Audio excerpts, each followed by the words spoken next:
Em 4 de outubro de 1957, a União Soviética dava o pontapé inicial na corrida espacial. O lançamento do Sputnik 1 entrou para os livros de história como o primeiro satélite colocado em órbita. O satélite era do tamanho de uma bola de vôlei com 4 antenas que transmitiam bips, sendo possível ouvir em qualquer rádio ao redor do mundo, confirmando que a então União Soviética estava assim à frente dos Estados Unidos em termos de tecnologia. Não era o Sputnik em si que assustava seu inimigo ideológico, mas sim o foguete de 29 metros de altura que possibilitou a viagem ao espaço. Logo em seguida, já lançaram o Sputnik 2, sendo esse o primeiro culpado por colocar um animal vivo no espaço. A cadela Laika vivia pelas ruas de Moscou e era um animal que já sabia como suportar condições extremas, como o frio e a fome, sendo perfeita para esse papel. Os cientistas cuidavam dela dando casa e abrigo, mas o seu fim seria trágico. Uma vez que o Sputnik 2 foi ao espaço, não havia jeito de trazê-lo de volta. A Laika veio a falecer pelo superaquecimento da sua cabine. O sucesso do programa Sputnik significava uma nova era de desenvolvimento tecnológico e militar. Para os Estados Unidos, isso era o começo de uma crise que precisava ser solucionada. Eles não poderiam mais ficar atrás dos soviéticos. O foguete Vanguard foi a primeira tentativa dos Estados Unidos de lançar um satélite em órbita, isso antes de sequer a NASA existir. O programa que controlava essa área era a ANACA, um comitê de aconselhamento sobre aeronáutica criado em 1915. O Vanguard possuía 22 metros de altura e 3 estágios, cada um responsável por levar o satélite a uma altura específica. Carregando um satélite ainda menor que o Sputnik, com apenas 16 centímetros e pesando 1,5 kg, em dezembro de 1957, a resposta americana estava sendo dada.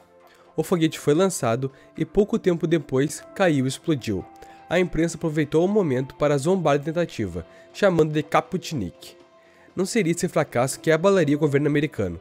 O exército começou a projetar o foguete Juno-1, e eles possuíam um homem capaz de fazer isso funcionar perfeitamente. Wernher von Braun foi uma das figuras centrais do desenvolvimento de mísseis balísticos para a Alemanha nazista na Segunda Guerra Mundial. O foguete V-2 foi usado incessantemente para atacar Londres e era uma obra-prima da engenharia da época.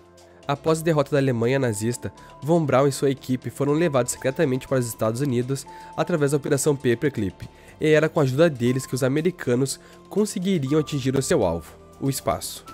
Em 31 de janeiro de 1958, o Juno foi lançado, sendo o primeiro sucesso espacial da NACA. O primeiro satélite dos Estados Unidos havia sido colocado em órbita.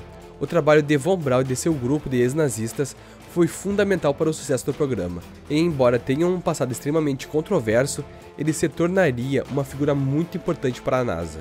Em julho de 1958, o Congresso estadunidense aprovou uma lei que criaria a NASA, absorvendo integralmente a NACA, todos seus funcionários, laboratórios e, claro, orçamentos.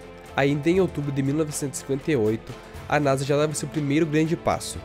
Lançaram o projeto Mercury com 3 objetivos claros: colocar o primeiro foguete tripulado em órbita ao redor da Terra, investigar a capacidade do homem se adaptar ao espaço e, por último, trazer o homem de volta em segurança ao solo. Era ainda importantíssimo que sérias medidas de segurança fossem adotadas, afinal, a última coisa que o governo americano desejava era um desastre.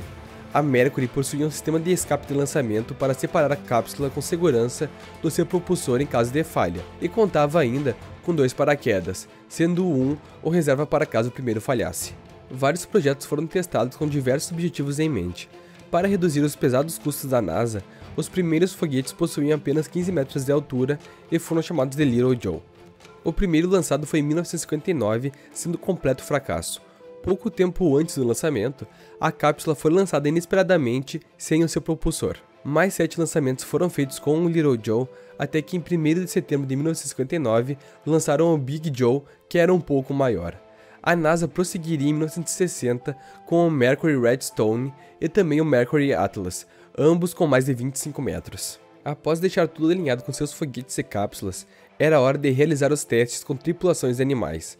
Após o triste fim da Laika, os soviéticos já tinham lançado mais 2 cães, 2 ratos, moscas e várias plantas e fungos, e todos se tornaram vivos. A NASA resolveu começar com o chimpanzé, o Ram. Treinado desde 1959, ele foi ensinado a puxar alavancas conforme aparecessem luzes azuis em seu painel. Caso ele não puxasse a alavanca, receberia um pequeno choque. Se puxasse, recebia uma banana. Em 31 de janeiro de 1961, quase 2 anos após o início desse treinamento, Han foi lançado a bordo do Mercury Redstone 2. Com 2 minutos de lançamento, a pressão na cabine diminuiu imensamente, mas por sorte, o traje espacial de Han o protegeu. Sendo assim, ele conseguiu desempenhar bem a sua tarefa, acionando 50 vezes as alavancas durante o voo, fazendo com que ele retornasse em segurança. Em novembro do mesmo ano, o Mercury Atlas V levou outro chimpanzé ao espaço. O voo de Enos durou cerca de 3 horas, retornando também em segurança à Terra. O projeto Mercury realizou o total 20 missões não tripuladas entre 1959 e 1961, com 10 missões bem-sucedidas, 4 parcialmente bem-sucedidas e 6 missões que falharam.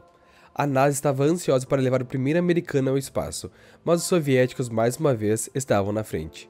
Yuri Gagarin foi posto em órbita a bordo da Vostok 1 apenas 25 dias antes dos americanos conseguirem.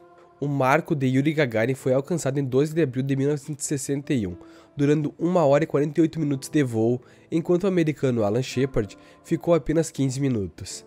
Em 20 de fevereiro de 1962, John Glenn foi o primeiro astronauta americano a orbitar a Terra, concluindo os 3 principais objetivos do projeto Mercury. O custo total para a NASA ficou em torno dos 400 milhões de dólares, mas esse dinheiro manteve os americanos sempre atrás da corrida espacial. Em 1962, o presidente queridinho da América, John F. Kennedy, fez seu discurso histórico, que incendiaria a paixão americana pelo espaço. We choose to go to the moon in this decade and do the other thing, not because they are easy, but because they are hard. Because that goal will serve to organize and measure the best of our energies and skills. Because that challenge is one that we're willing to accept, one we are unwilling to postpone, and one we intend to win. Deixe seu like nesse vídeo, essa pequena ação ajuda muito no meu trabalho e considere também se inscrever aqui no canal. Muito obrigado e até logo!